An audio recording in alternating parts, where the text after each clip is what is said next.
जब आप ये निर्णय ले रहे थे तो आपके मन में कोई हिचक नहीं था? मैं जैसा सोच के रखा था वैसा ही हुआ है। क्या बेमिसाल कर गए हैं उसके बारे में बताइए। कांग्रेस ने 2500 रुपया भत्ता देने की बात कही थी बेरोजगारों को। केसकाल घाट जो हमेशा डिस्टर्ब रहता है, इसको लेकर अभी क्या काम कर रहे हैं आप? मैक्सिमम 10-11 टन की गाड़ियां निकलती थी।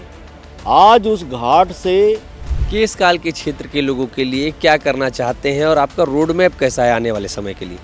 अरबों रुपये के जो काम स्वीकृत होकर के पड़े हुए थे वो चालू नहीं हो पा रहे थे। पिछले एक साल में सबसे बड़ी चुनौती आपको क्या देखने को मिली आपके कार्य क्षेत्र में? सरकार बनने के तुरंत बाद ही हमने बता दिया कि हमारा जो फोकस नौजवानों के लिए, हमारे किसानों के लिए और हमारे यहाँ पर उद्योग धंधे कैसे स्थापित हो सकेंगे। विपक्ष आप लोग के ऊपर आरोप लगाती है कि अपराधगढ़ हो गया है, इसको लेकर आप क्या कहना चाहेंगे? अपराधी का कोई ना तो जात होता है, ना धर्म होता है, ना कोई पार्टी होती है। आप एक भी घटना बता दीजिए एक साल में। छत्तीसगढ़ में विष्णुदेव साय सरकार के पूरे एक साल हो चुके हैं और एक साल बेमिसाल की बात चल रही है। ऐसे में भाजपा के ही विधायक, केसकाल से विधायक हैं नीलकंठ टेकाम जी से हम बातचीत करेंगे कि कैसा रहा उनका एक साल। विधायक जी नमस्कार। नमस्कार। अधिकारी से आप नेता बने हैं, कैसा रहा आपका एक साल का अनुभव? मैं जिस उद्देश्य को लेकर के ऑफिसर से मैं नेता बना और इसमें आकर के मुझे बड़ी संतुष्टि है और मैं मानता हूं कि मेरा जो डिसीजन था वो बिल्कुल सही था और मैं सफलतापूर्वक इसमें काम कर पा रहा हूं। बहुत बड़े पद में थे आप, उसको छोड़ पाना मुश्किल होता है। ऐसे में जब आप ये निर्णय ले रहे थे तो आपके मन में कोई हिचक नहीं था?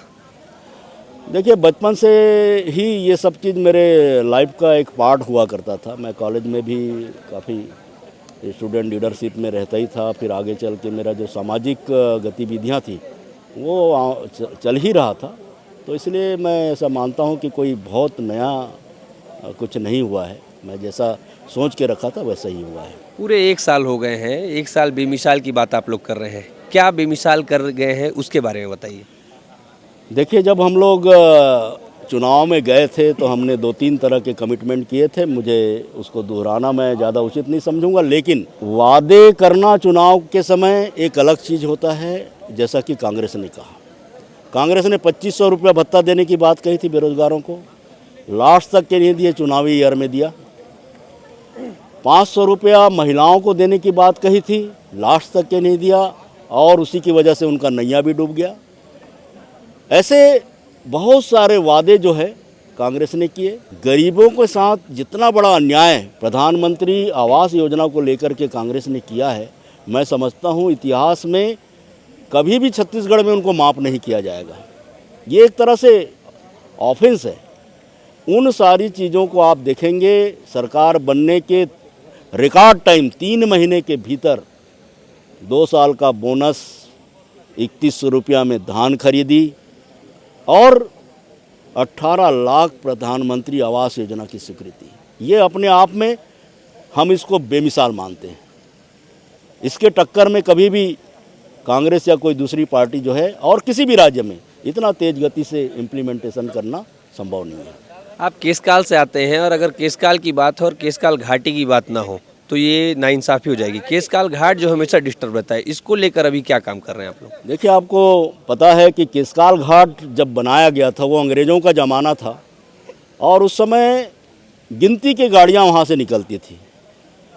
मैक्सिमम 10-11 टन की गाड़ियां निकलती थी। आज उस घाट से 50 टन 60 टन लोड लेकर की गाड़ियां निकलती है। आयरन ओर की 3000 गाड़ियां रोज़ निकलती है बैलाडीला से। 400 गाड़ियां आमदई खदान से निकलती है। 600 ट्रकें लगभग जो है नगरनार से निकलती है।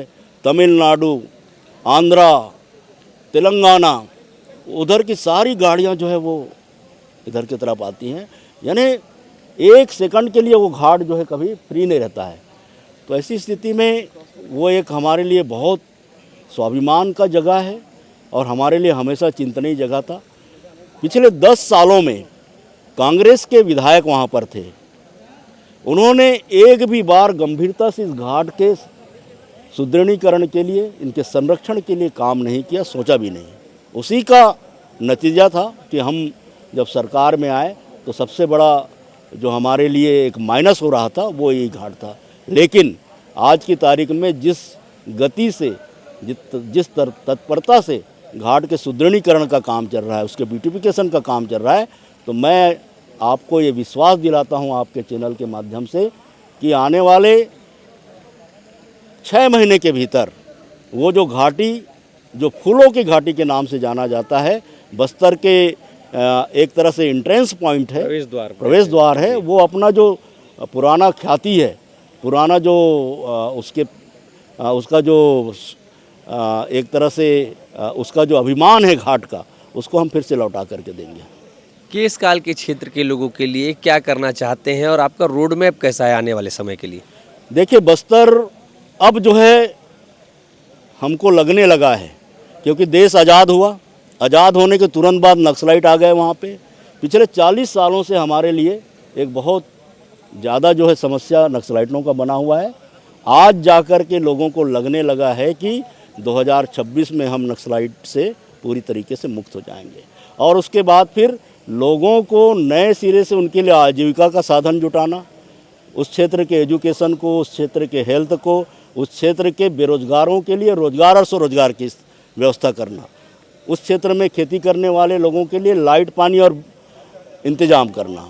तो ये सब हमारा जो है मुख्य मुद्दे हैं जिनको हम टारगेट लेकर के आगे काम करेंगे। लेकिन जो आपका क्षेत्र है उसमें नक्सल समस्या उतनी नहीं देखी जाती थी, जो कि बस्तर के दूसरे क्षेत्र की अपेक्षा। तो अभी क्या आपको ऐसा लगता है कि आपके क्षेत्र में भी नक्सल गतिविधियों की वजह से ही विकास कार्य रुका हुआ था? देखिए, मैं जब कलेक्टर था वहाँ पे, जब मैं कलेक्टर बन के गया था, तो एक पोर्शन जो था वो पूरी तरीके से नक्सलाइटों के कब्जे में था, प्रभाव क्षेत्र में था, और उसी के आड़ में उधर अरबों रुपये के जो काम स्वीकृत होकर के पड़े हुए थे वो चालू नहीं हो पा रहे थे, उनको चालू कराने का काम किया गया। और देखिए, नक्सलवाद का जो काम करने का तरीका होता है बहुत अलग टाइप का होता है, आप लोग सब जानते ही हैं। अचानक ऐसा लगता है कि ख़त्म हो गया है और फिर नए सिरे से किसी क्षेत्र में वारदात हो जाता है। तो इसलिए भले नहीं रहे होंगे, नहीं दिखे रहे होंगे, लेकिन प्रभाव तो था वहाँ पे, जिससे अब आज़ादी मिली है। और अब जो है हम निश्चिंत होकर के हमारे अधिकारीगण, कर्मचारीगण जो है उन क्षेत्रों में आने जाने लगे। पिछले 1 साल में सबसे बड़ी चुनौती आपको क्या देखने को मिली आपके कार्य क्षेत्र में? वैसे तो कोई खास नहीं था, पूरा टाइम आप देख ही रहे हैं कि अलग अलग प्रकार के चुनाव में निकल गया। लोकसभा का चुनाव आया, फिर हमारा सदस्यता अभियान चला, फिर संगठन पर्व चला, और अभी जो है वो स्थानीय निकाय का चुनाव आने लगा है। तो ये सब के सब हमारे लिए एक तरीके से टास्क है, इसलिए मैं समझता हूँ कि कोई बहुत बड़ा चुनौती तो देखने को नहीं मिला है 1 साल में। मैं आपसे जानना चाहूँगा कि आने वाले साल में आपका ड्रीम प्रोजेक्ट क्या है, आपका रोड मैप क्या है अपने क्षेत्र को आगे बढ़ाने के लिए और छत्तीसगढ़ को आगे बढ़ाने के लिए? छत्तीसगढ़ को आगे बढ़ाने के लिए तो हमने हमारे सरकार बनने के तुरंत बाद ही हमने बता दिया कि हमारा जो फोकस जो रहेगा वो युवाओं पे, महिलाओं पे, किसानों पे पूरी तरीके से रहेगा।